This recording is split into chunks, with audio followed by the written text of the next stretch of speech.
स्वागत है। आज हम जम्मू और कश्मीर के गुज्जर बकरवाल समुदायों पर जो जानकारी मिली है उस पर बात कर रहे हैं। हमारे पास कुछ नोट्स हैं जिनसे इन समुदायों की पहचान, उनकी जीवन शैली और उनकी चुनौतियों का एक अंदाजा लगता है। बिल्कुल। और हमारा मकसद ये है कि इन नोट से जो मुख्य बातें हैं उन्हें समझें कि ये लोग कौन हैं, कैसे जीते हैं और आज उनकी क्या स्थिति है। हाँ, और इन नोट्स में एक बात मुझे काफी दिलचस्प लगी। ये जो बकरवाल नाम है, इसका सीधा कनेक्शन बकरी से है। ये उनके जीने के ढंग के बारे में काफी कुछ कहता है। तो यहीं से शुरू करें। हाँ, जरूर। ये वाकई में बहुत अहम है कि कैसे उनका नाम सीधे उनके काम से जुड़ा है, बकरी और भेड़ पालना। ये दिखाता है कि उनकी पहचान, उनकी संस्कृति, उनके पशुधन से कितनी गहराई से जुड़ी है। मतलब ये सिर्फ नाम नहीं है, ये उनके पूरे जीवन का सार है एक तरह से।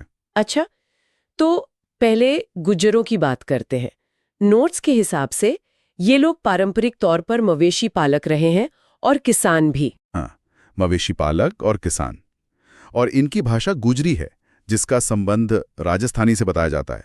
ज्यादातर गुज्जर जो जम्मू कश्मीर में हैं, वो मुस्लिम हैं और उन्हें अनुसूचित जनजाति मतलब एसटी का दर्जा मिला हुआ है। एसटी दर्जा, ये महत्वपूर्ण है ना? जी बिल्कुल। ये अनुसूचित जनजाति या एसटी का दर्जा बहुत अहमियत रखता है।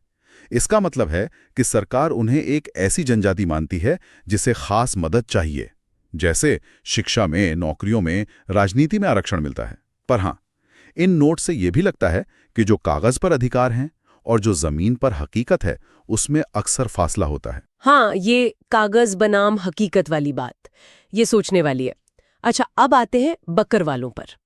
नोट्स में लिखा है कि ये गुज्जरों का ही एक उपसमूह है, लेकिन एक चीज उन्हें बिल्कुल अलग करती है। वो ये कि वो पूरी तरह खानाबदोश हैं। हाँ बिल्कुल, पूरी तरह खानाबदोश। उनका मुख्य काम भेड़ और बकरी पालना ही है और जानकारी यही कहती है कि वो मौसम के हिसाब से अपने झुंडों को लेकर चलते हैं, मैदानों से ऊंचे पहाड़ों तक, जैसे पीर पंजाल, कश्मीर घाटी और लद्दाख तक भी। ये तो मतलब उनकी जिंदगी एक लगातार सफर है। हाँ, और यही जो उनकी खानाबदोश जीवन शैली है ना, नोट्स इशारा करते हैं कि उनकी कई बड़ी चुनौतियां इसी से जुड़ी हैं। सोचिए, मुश्किल पहाड़ी रास्ते, मौसम की मार और जो बुनियादी ज़रूरतें हैं जैसे पढ़ाई लिखाई, सेहत, उन तक पहुंचना बहुत मुश्किल हो जाता है। उनका पूरा जीवन एक तरह से देखें तो प्रकृति के उतार चढ़ाव और उसकी सख्त हकीकतों से जुड़ा हुआ है। ये सफर वाकई कितना कठिन होता होगा। क्या नोट्स में कुछ और बताया गया है?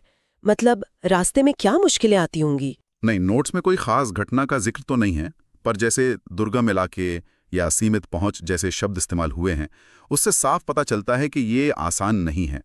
मौसम का कुछ पता नहीं, जानवरों के लिए चारा